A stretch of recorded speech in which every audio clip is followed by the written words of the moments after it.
Hey guys, how we doing? Welcome to the I'm, show. I'm still Hello. waiting for you, TJ. I'm still waiting for you to come on and just do the wink like it does at the, the end of that clip. What happened at the end? Hey Pasha, Hello, guys. How's it going? it's going well. It's going well.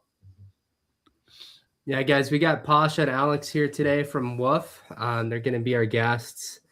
We're going to be diving into, institutions coming into crypto, what it means, can we handle it, and just kind of the future of the space today. Chris? Yeah, I mean, there's a lot to look forward to, right? With the institutions coming in, they always just feared the uncertainty, but with on-chain evidence, obviously, it's making it a lot easier for them to come in. So I'm looking forward to seeing everyone's take on it. I'm looking forward to seeing what you're building, Pasha and Alex, and yeah, I'm hopefully it'll be a good stream. Yeah, you guys want to intro yourselves? Yeah, definitely. My name is Pasha. I'm the CEO of Woof. We are a development firm, and we are building for a lot of tier one clients, but we also building and we main development team for compound finance, and we also help other lending borrowing protocols. So I would say we are the most expert team, outsourced team in terms of lending right now. Yeah. And in terms yeah. Building for compound, I could see how you guys, you have a unique take on things, especially with all the volume they have to handle. And I mean, the volume crypto is going to have to handle the institutions coming in. Yeah, it's been a while. It was a gap where Compound Labs left Compound for a couple of years, and we stepped in a year ago, and Foundation was formed. So right now we are improving protocol while Foundation decides where we shall go. In my take, we should go to RWA because Compound is the most compatible for it. Yeah. And in terms of RWA, multiple entities are trying right now to go into lending specifically and borrowing of RWAs. I think the most important here is liquidations, because if it's property, who will liquidate the property atomically as soon as the price will go down, right? The tough one, right? Especially housing market development. Yeah, guys, if you're not familiar with what these guys have built, so you look at Compound, I mean, over $900 million borrowing, backed by over, $1.8 billion of collateral. So these guys built the real deal. So I'm happy to dive in today with them. Alex, if you want to intro yourself. Yeah, joining live from the dungeon, as you see from my the worst light setup ever. So I help Woof team in terms of marketing and growth. Thank you, Chris and TJ, for having us today. We'll have, I think, a bit of announcement. I don't know if Chris, if we can share it right now. So stay tuned. I'm happy to support conversation whenever, but Pasha is your best guy in terms of tech and all these kind of things. Absolutely.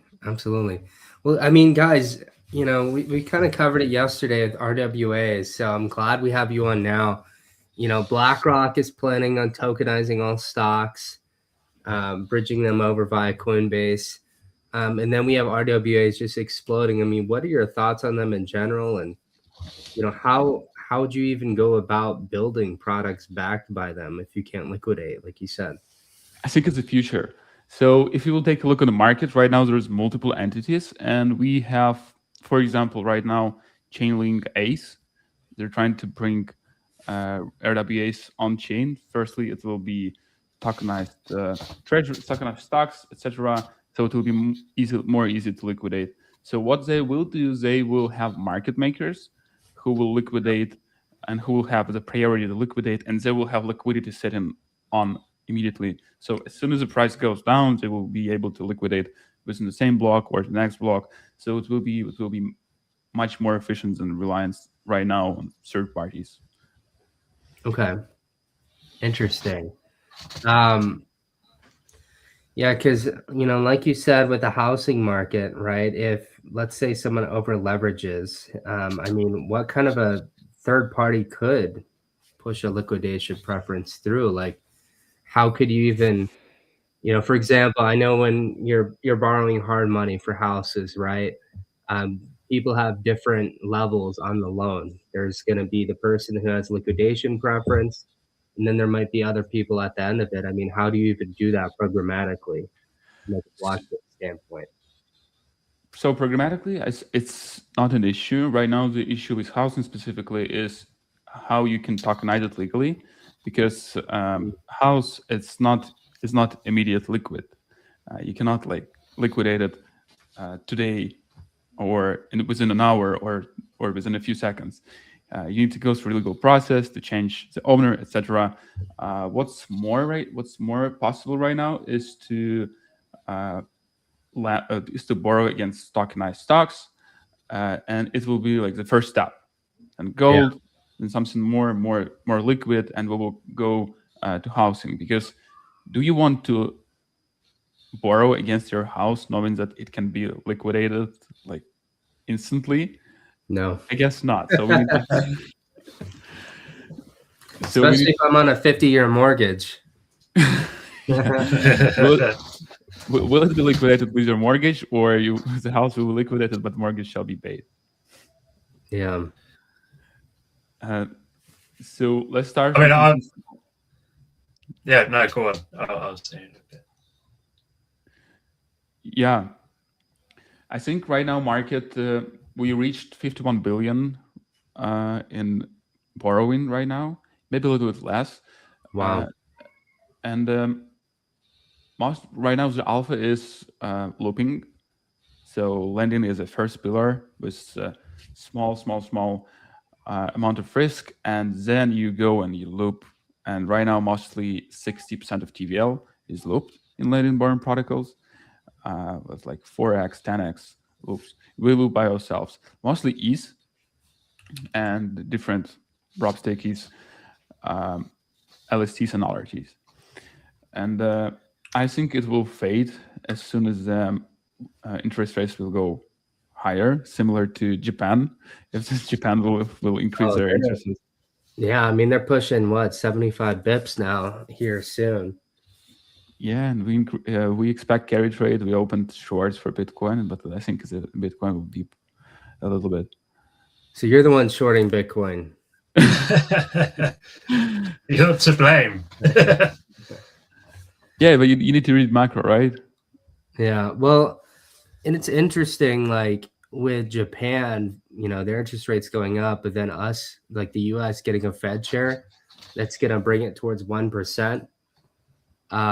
It's just a lot of volatility, right? So personally, I'm excited for that. I mean, I think hopefully things will fly. What are your thoughts? You think we're getting the extended cycle, or you think it's still a 4-year cycle? We're in the bear part of it right now. So we was excited for a while. I'm in industry since 2016 full time, and I experienced some beer markets, and I think we are not at beer market yet, and it eventually will come. The cycles are becoming longer, and they're not becoming so dramatic. They're just more soft decline, more soft uprise. I hope no black swan will happen for us, such as FTX. Me too. I mean, can I just add, I think we have around 70 listeners right now, and all of them are still hoping for alt season Pasha. So be careful about your predictions. Well, and it's crazy. You bring up FTX, right? Like you look at sentiment right now, it's literally worse. Worse? Why?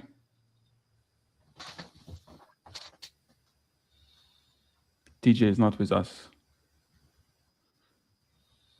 He told too much. Oh, is it TJ? So I decided to sell it.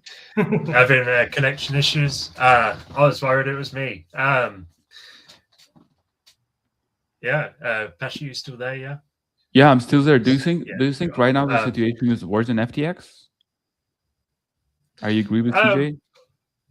Yeah, definitely. I mean, I wanted to also talk about WOOF, because you've really got your foot in the door.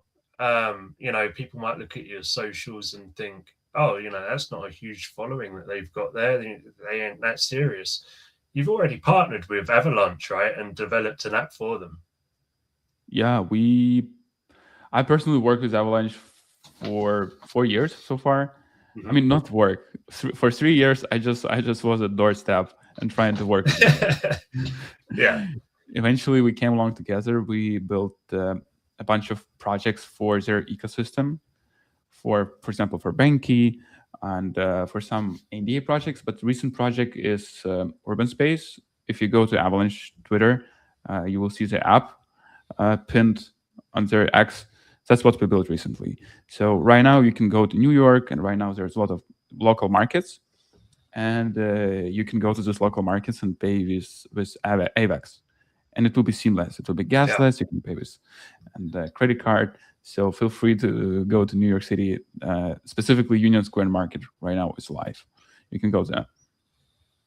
Yeah, and do you have plans on branching out to other places, or are you keeping it localized to New York? So it's this partnership between Urban Space Markets. So it's a project which we built specifically for them, and right now they have 8 million customers annually, which makes them top 10 event in the world.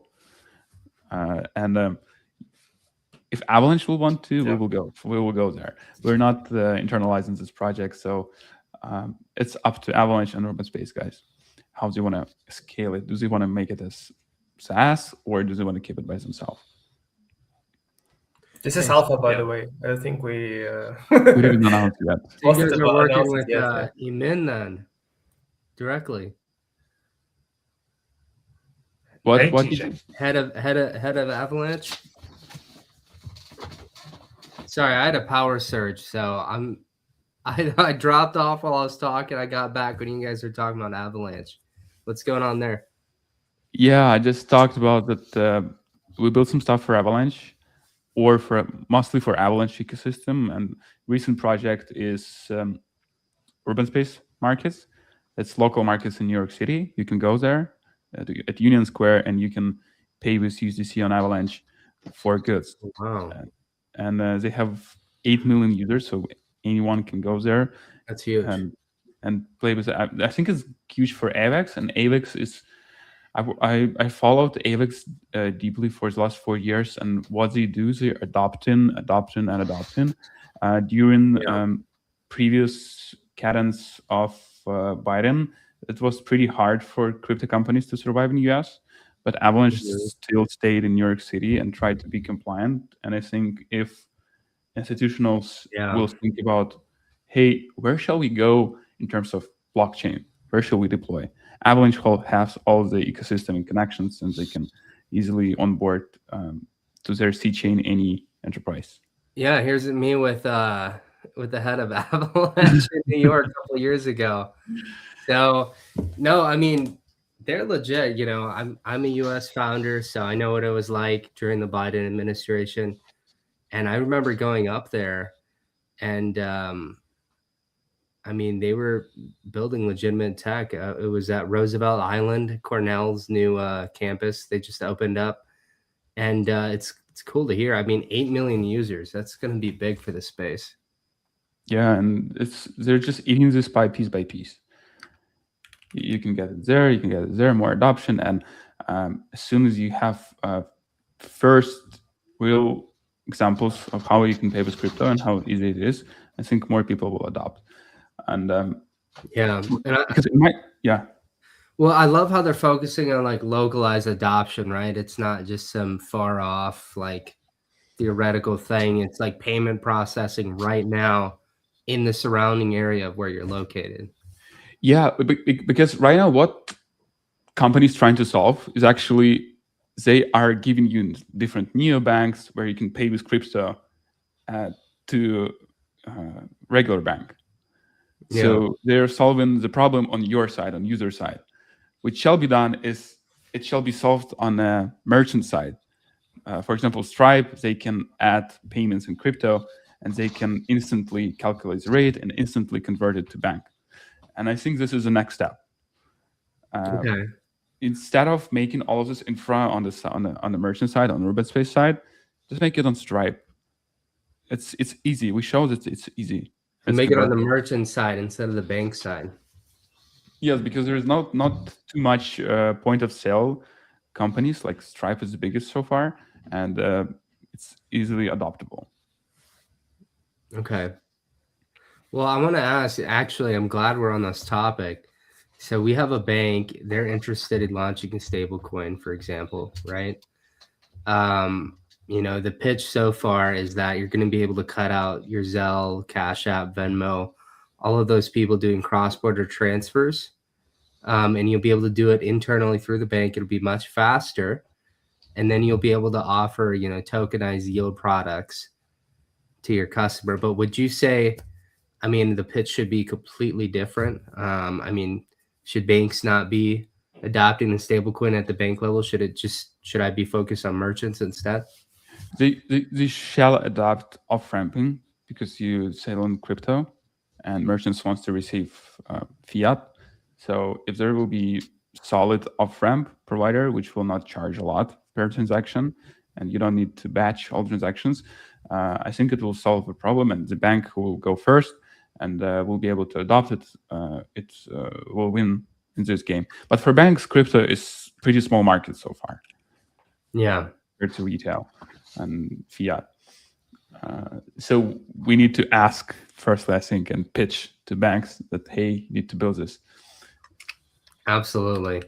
Well, and that's why I love, we're at the bleeding edge, especially what you guys are developing, right? We were looking at Ondo Finance yesterday and how they've tokenized U.S. treasuries and like bonds and stuff. And they're already, offering some great safe products for institutional investors.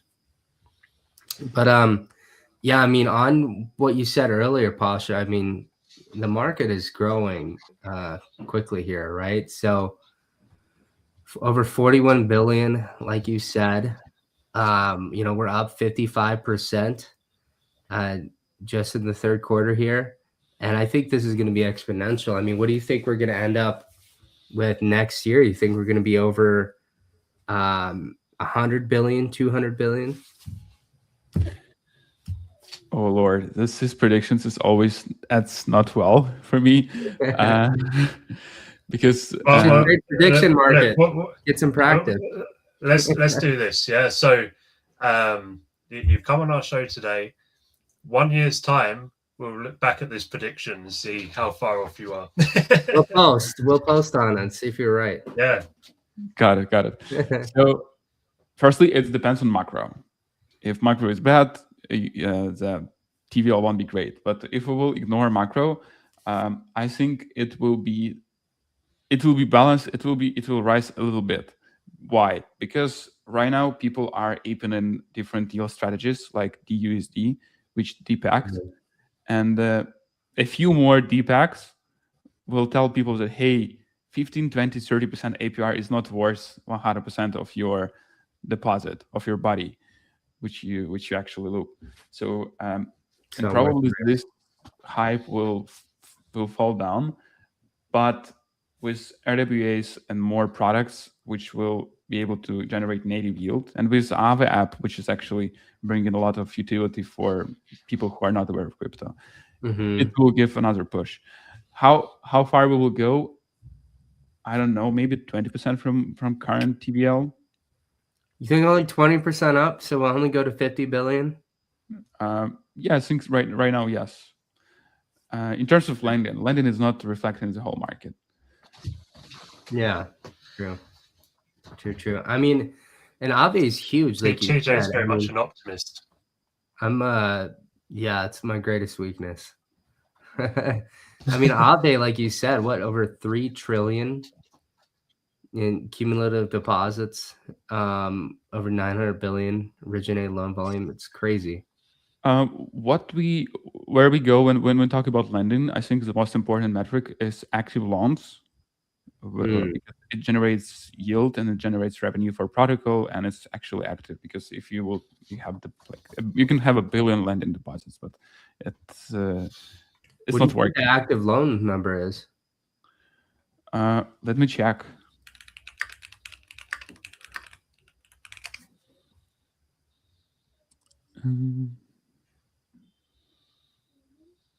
So right now, Aave has 16 billion active loans. Okay. Wow. And yeah, right now, like with lending markets, you see that active loans is much less than actual TVL, because right now we have not a problem, but we have a challenge where you need to over collateralize your position, but also people are not borrowing at full capacity because they are afraid of liquidations. And I think protocols will move, like they will polarize like into different positions. Like Aave will be safe. They will have a deep TVL. They will have low APR, and people will go there if you don't know what you're doing.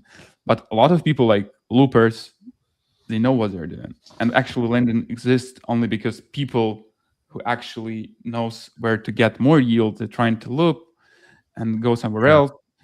And I think right now with like interest curves is algorithmic, right? And they are predefined. Well, so are you saying that people that know what they're doing use Compound and people that don't know what they're doing use Aave? I'm saying that people who are less tech savvy and who don't care about high yield, they will go to Aave. And people who wants to who are open to expose to more risk by having higher APR, they will go to other projects. I'm not telling Compound because Compound is not moving into this direction, but I think the next alpha and the next project which will go out of the market is lending project which will allow you to set your custom risk profile. Like for example, I'm holding Dogecoin and I want to borrow against my Dogecoin for specific APR. Let's say for 10%. And I can go to open market and open a bid or ask for lenders to borrow to me, right? And it builds up an order book from one side, from lenders who wants to lend, for example, USDC for Doge, and people who actually holding Doge and want to borrow against it. Now, I think order book lending is next alpha, and we're also thinking internally. Maybe it's like new Compound, maybe it's shall be separate project.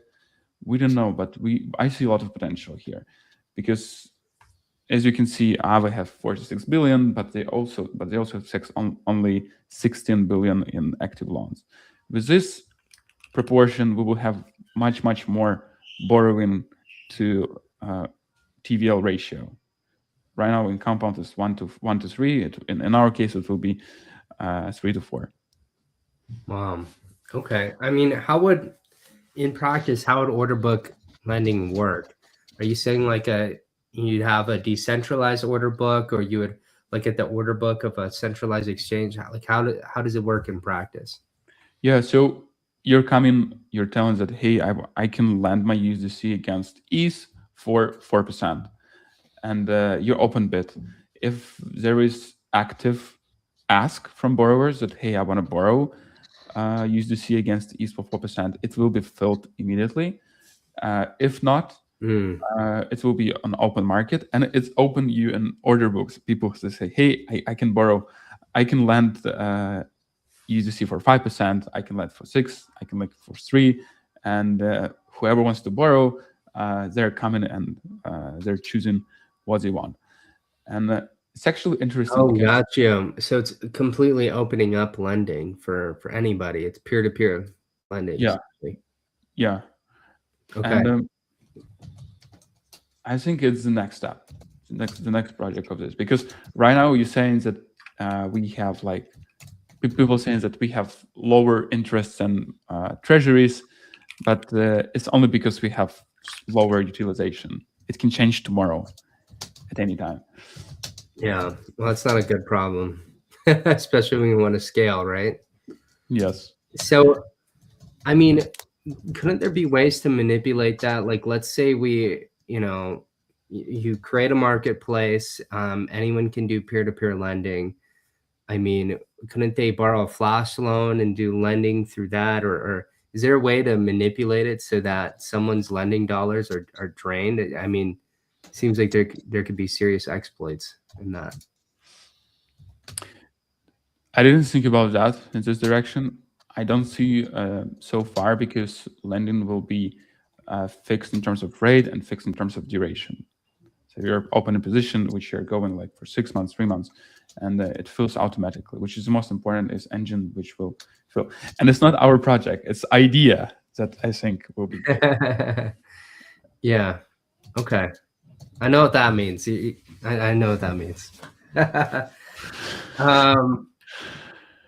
Well, I want to ask, so we're going to get kind of nerdy here. So just talking about, some of the new token protocols, or I mean, just, basic ETH versus Base versus other chains. What do you see is what's going to be the standout chain in the future? Do you see that ETH is just going to continue to be the foundation? Every other serious project will build off of ETH or an L2 of ETH. I mean, are you satisfied, like ERC 4626, for example? Do you think we need to go in another direction? So ETH will dominate among L2s, and I think among Solana as well. We're ETH maxi, and yeah, same. And you see that Aave deprecates a lot of chains right now, because there's simply no demand on these chains. No demand. You invest a lot of funds, and people are not borrowing. You bring in incentives, people borrowing, but then they go away. So ETH will dominate in terms of token standards. There's a lot of token standards right now. Feel free to use the best in our case. And whatever we will choose for AWS, for any other assets, no matter what we will use, I don't think it's a big deal in terms of which specific ERC we will use. Yeah. Why are you an ETH maxi instead of Solana maxi? Because it's all about primitive for me. Ethereum and why when you go to conferences, you see that people wants to bring value and they wants to build products. Real utility versus casino. And Solana is more about like, let's build something quick and get quick returns. In terms of clients, when I see clients in Solana and clients in Ethereum, and it's almost like ETH is like the B2B chain, Solana is the B2C chain, except that Solana's B2C is just, it's bringing users to the casino. Right? I mean, Solana is getting better, right? But it has always been someone launches, they have a good idea, and then the people investing and buying their stuff will just think, that's shiny, I'm going to go to that one now. And they just keep on rotating to the next project rather than just holding and believing in one. That's what I see a lot on Solana. It's just major extraction. It's just extraction, trying to make money. They don't actually care about the products being produced there. So I think that's why people don't, or projects and founders, they don't take it as serious as Ethereum. But can I just add to this point? I think people are the ones who made Solana like this. I mean, the founders of Pump Fund, I don't know if you know their story, they used to make this super complicated DEXs with like 50,000 ways of trading, leveraging, and doing all sorts of things. But then, like after the time, they realized people only care about like quick profit, and they pivot. And this is what Solana to their customer. Yeah, well, so we are the ones to blame. You're the hero for long enough, you see yourself become the villain. But that's okay, right? For Solana, if people wants to PvP, let them PvP. Let them PvP. No, I have no problem with that. I mean, free market, right? I wish that the market in general would look more at utility. So I'm hoping that the next cycle, people look at real utility, people look at builders, they go back to the Dino coins. and their attention isn't scattered 20 million ways, 50,000 times a day with 50,000 new coins. I mean, there's even more than that come out every day. Yeah, it's every millisecond at the moment. It's crazy the amount of coins being pumped out. But they adapted to their user, right? They saw where they needed to go with it. Good for them. Yeah, good for them. There's good money rolling through pump fund, I guess. But and it's funny how like Base also did this pivot with the how do you call this app that they launched? Basically, the Base very app? similar function. Sorry, not what, the Base app? No, not the Base app. It used to be like a market for launching NFTs, but when you launch NFT, you also automatically create a token. Sorry, I don't recall it. So Base pivot into that, and some project with Ethereum are a bit late to the party, but still trying to do that and trying to take this Solana community to their casino.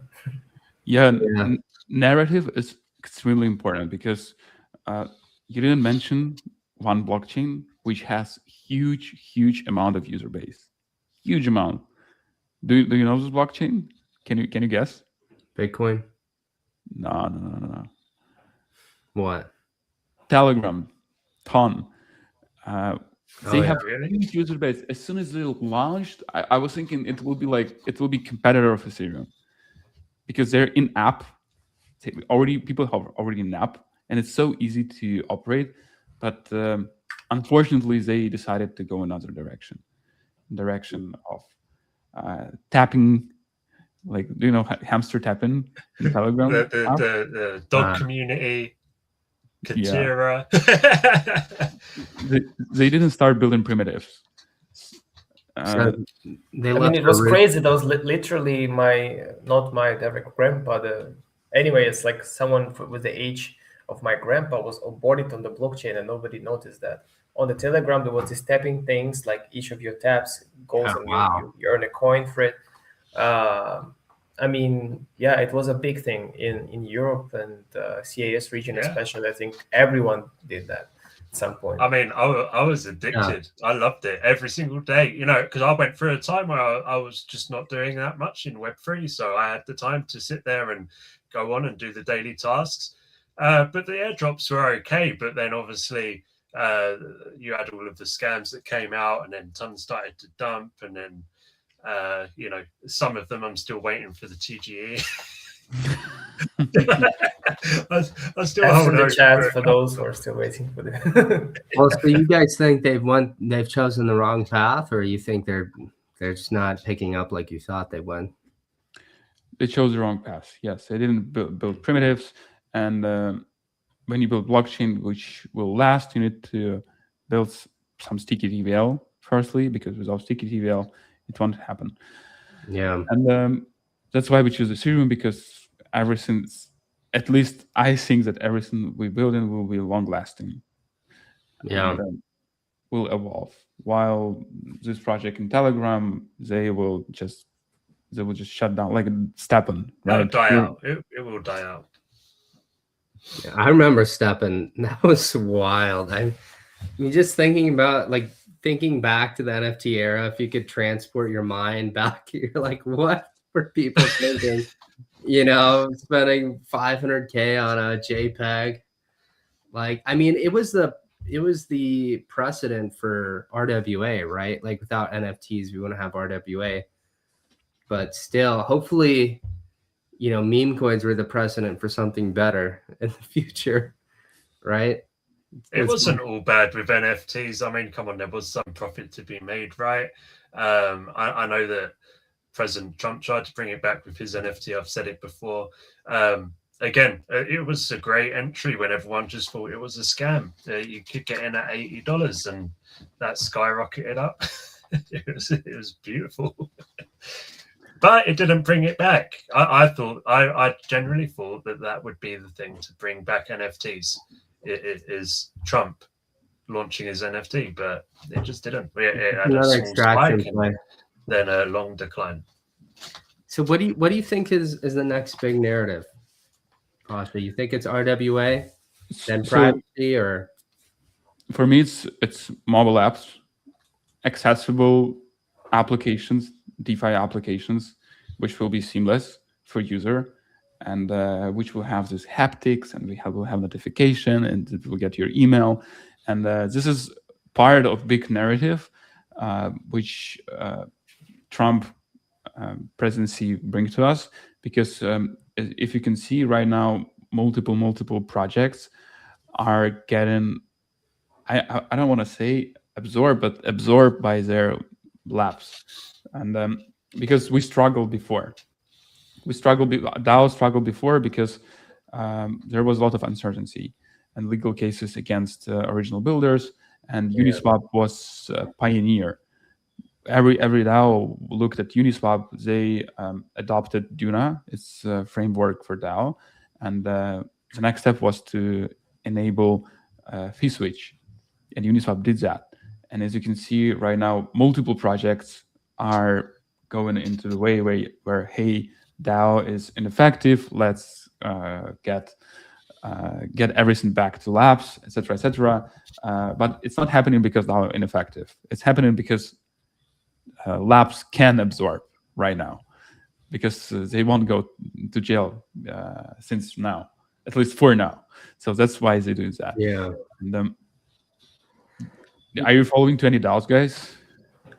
I mean, I was a little bit into DAOs, like Constitution DAOs. Really sad what happened there.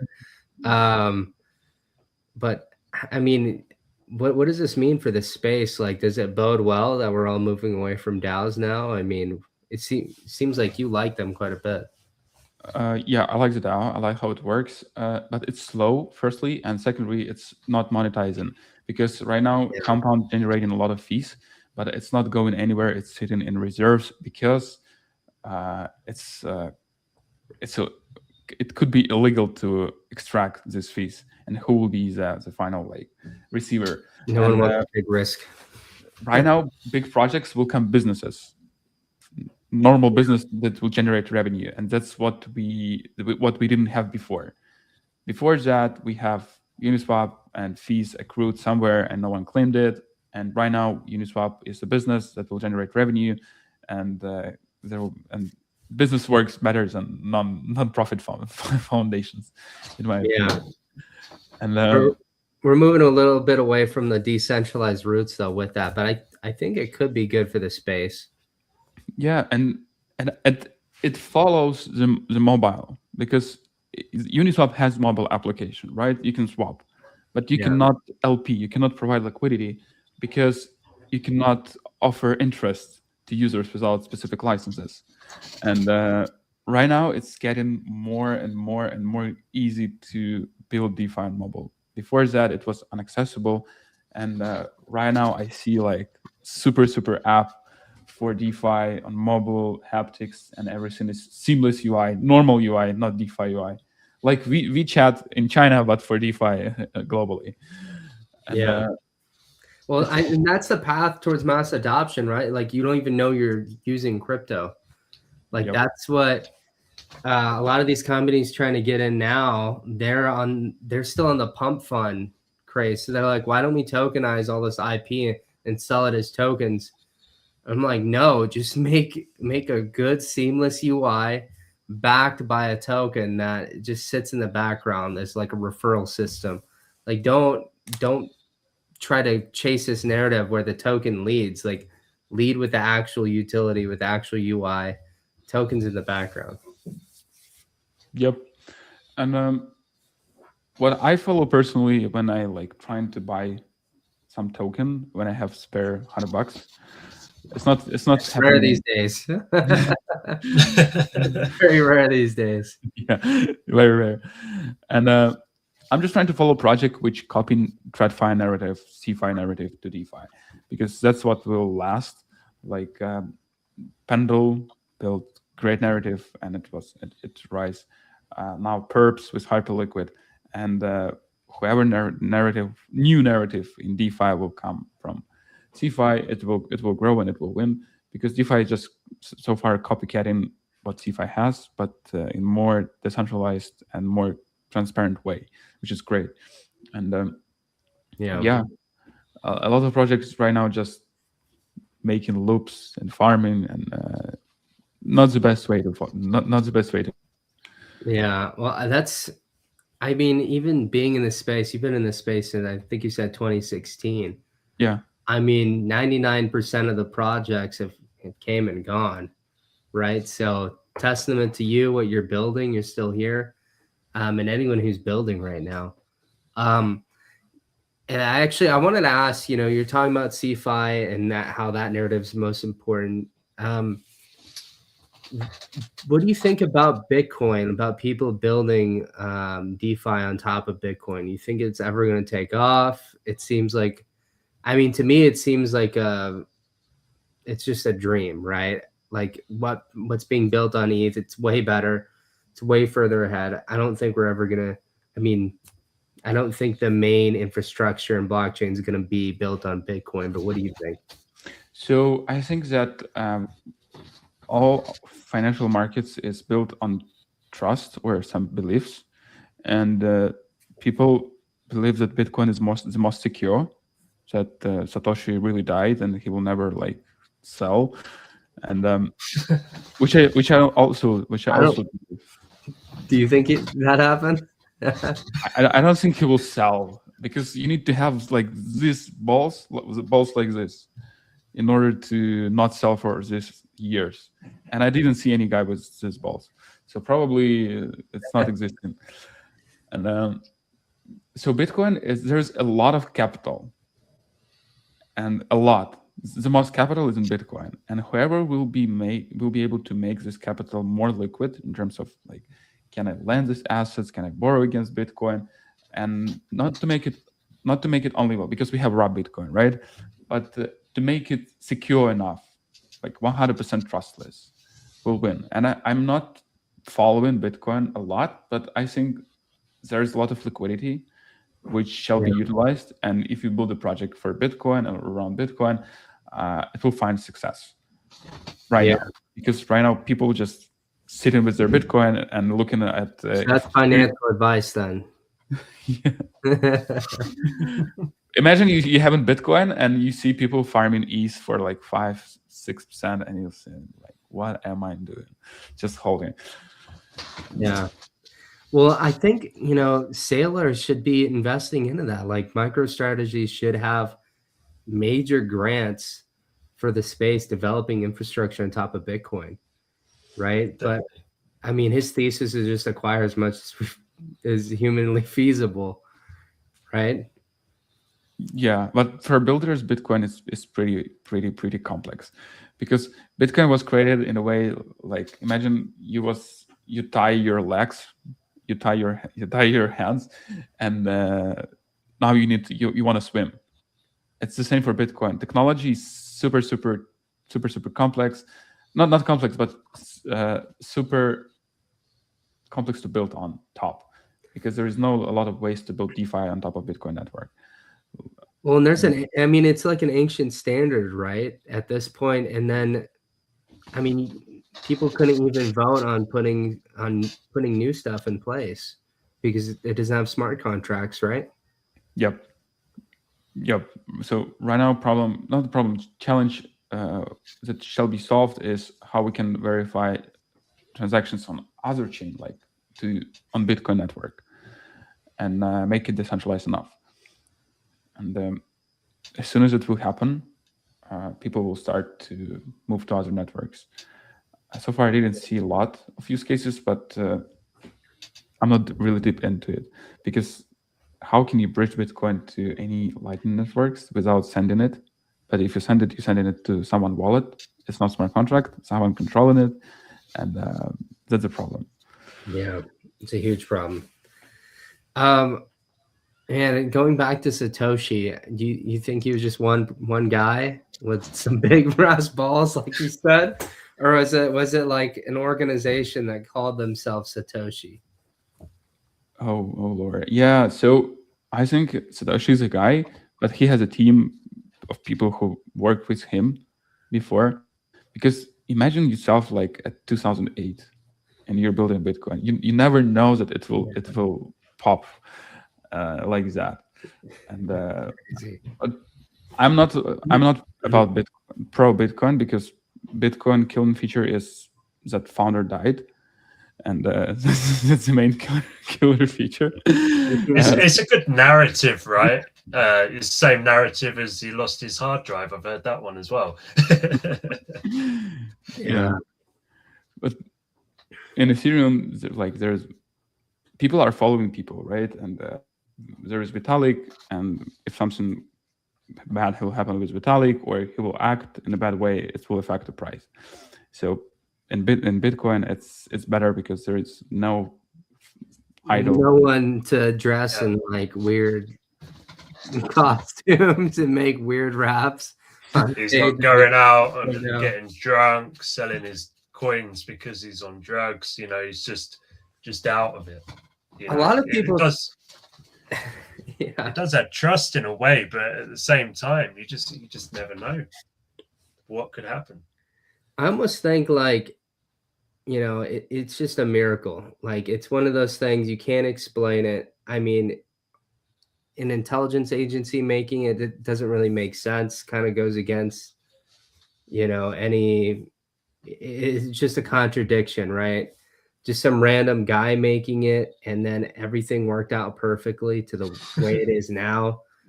It's, yeah, I mean, and look what it's doing. I mean, everything's going to become decentralized. It's going to solve a major problem that the world has had for a long time.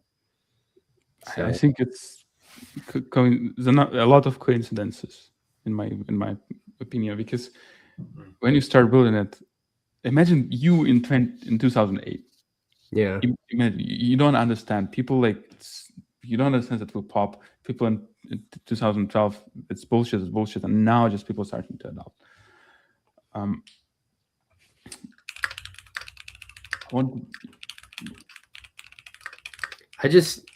I wish I wasn't playing Modern Warfare back in 2008. And then, you know, same. I wish I was on the Bitcoin faucet. I even remember, so going way back when, because I would have been, I mean, 2012, I would have been 12, like 2008, 8 years old.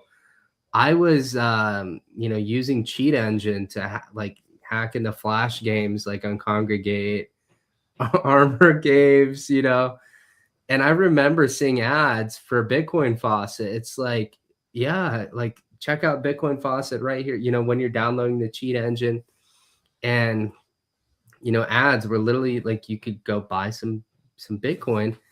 And I was just a dumb kid. Like I never took advantage of that. It's like now it's crazy. I mean, where were you back then? I was Did you see it early? No, I didn't see it early. I didn't see it before I was told to see it. So yeah, my first job was in software development, and I started in 2016, and that's where I was introduced to crypto. And my first boss, he introduced me, and that's how it started. So here's my take. I think that crypto already solved the biggest challenge, and nobody solved any bigger challenges no more. Because crypto solved the challenge that you can own money, you can transfer it anytime, anywhere, anyone, and that's it. That's why we need crypto. That's the ultimate utility, and that's it for now. Because most of the people using crypto right now is for transfers and holdings. Because, for example, I travel around the world, in US, in Europe, but my family is in Ukraine, and I'm supporting them. I send them money, and it's so great because I don't need to bother myself with anything. This is the biggest utility so far, biggest added value. It's hard to beat that.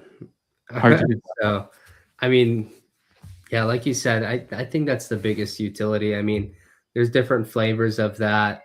There's integrating that into, you know, payment rails that everyone can be a part of. But I think the biggest part has already been solved, like you said. Yeah, and everyone is just trying to scale it, and that's it. How can we scale it and adopt it? And so this is the biggest piece of pie than the DeFi and everything else.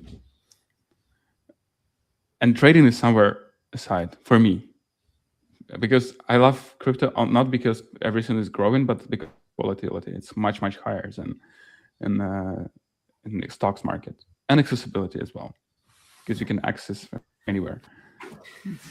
Yeah, I mean, we live in the best time in history.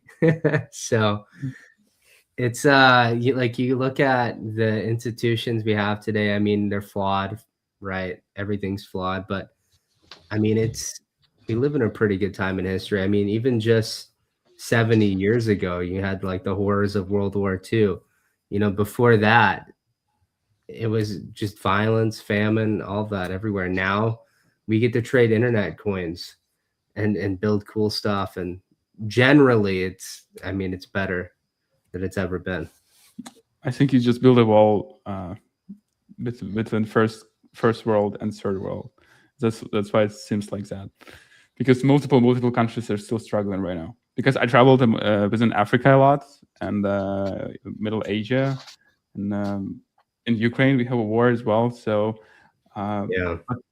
But yeah, for first world, yeah, it's extremely great, and I think the biggest benefit of latest years is globalization, because everything is becoming global supply chains, logistics, information, which is the most important, except for North Korea. But yeah, I think this is like the biggest push for the world. Let's say you're like your third world country, right? I mean, I think crypto is going to help them a lot as well once it starts being adopted, because a lot of their institutions aren't going to be able to be as corrupt. Like, I mean, I saw the other day on X, they spent like $5 million on this bridge. I don't know if you saw this as well, in Africa, and $5 million, and it was like some sticks. Like, it was terrible, right? It was bad, and it broke as they were walking across it. Like, as they were, testing it for the first time, it broke. And it's like, it probably cost 20,000 to build that. Where's the other 4.98 million? And I think crypto, it's going to fix a lot of that. I hope so. Yeah, starting with elections and identity. But right now, it shall be adopted from the top in terms of like corrupted people need to adopt this uncorrupted blockchain technologies. Yeah. Regular people using crypto to hedge their native currency, because in Argentina, a lot of people using crypto just because they have hyperinflation, and same in other third world countries. And we can see that Venezuela adopted Bitcoin, adopted USDT, adopted a lot of stuff just because they don't care anymore. They don't have their own currency. And that's why we have a lot of pushback in US and Europe about crypto, because governments can't control issuance, and they don't want to be issuance to be transparent. And that's why there's a lot of pushback. And we're trying to fight slowly, piece by piece. But third world countries already actively using crypto on daily basis. In Africa, people using crypto to on ramp. I mean, not ramp, but for purchases. Specifically Tron network, mostly Tron, USDT Tron. And hopefully someday we'll have a technology which will which will be adopted by government. Yeah. Well, hopefully we get the future where everyone, I mean, it's all transparent on chain, pseudonymously. And it's not the future where the governments, they're using some nets no one else has access to, but then everyone else is forced to use a transparent blockchain, right? Yep. Then it'll almost be like CBDCs. So it will be CBDC. Basically. It will be. Yeah. Yeah. But we will fight to make it more decentralized. Yeah. The government. Yeah. Sorry, you finish. No worries. Go ahead. What's your take on Base? Yeah, we're seeing a lot of news come out recently with the mass adoption. But are you bullish on Base? Are you looking forward to what they're going to be pushing from tomorrow? Yeah, I'm bullish to project which has users, and they have a lot of users, and they have chain, and they have base app, and they already have DeFi wallet. So they have, so Base is, I think the Base is the best example how layer 2 shall act in crypto, Ethereum layer 2. So yeah, really, really bullish on Base, because other L2s like Arbitrum, Optimism, they are experiencing not the best time right now, and other L2s, they just died. And I think Base will win among L2 race right now. Yeah, no, I think they're definitely going to win. I mean, you saw Armstrong with Larry Fink the other day. They're going to be the bridge for stocks to be fully tokenized. Well, Pasha, so we're coming up at the end of our show here today. Is there any alpha for the audience? Anything that you'd like to close with? Guys, don't get fooled by yields. Risk is everywhere right now. You don't have any risk-free positions. No risk-free positions. So remember that and diversify. Absolutely. Great advice. Great advice. And I just wanted to throw out and talk a bit about the 23rd of December. We're planning a charity poker tournament across the community. So we'll be reaching out to a lot of projects to get them involved. We'll be doing 50% towards the charity, which TJ, you can say about in a moment. And 50% will go towards the top 10 winners. We'll be doing that live stream, getting some founders on. So if you're interested, reach out. Yeah. That's where Wolf Company will be lost in this poker tournament, because I'm so bad at poker. Well, I mean, it won't be in person, so you can bluff easier. And the no camera, it will be much easier. Well, it will be easier, but I have heard people of using AI and trying to cheat that way. Well, not cheat, but just get the best possible outcome. And apparently it works. So give it a go. Like, finally, we found people who actually using gambling for a purpose, not for just making money. Thank you for that. Prediction markets. That's what it is. Prediction markets, yes. Maybe we'll get you on the next cast. We'll be doing some prediction market stuff. Well, thanks for coming on today, Pasha. Guys, make sure to check out Wolf, what they're building. And that was the show today. Tune in tomorrow at 12 Eastern. We stream every day at 12 Eastern except Sunday. Thanks for tuning in, everyone. Thank you, guys. Thank you for hosting me, TJ and Chris. Thank you.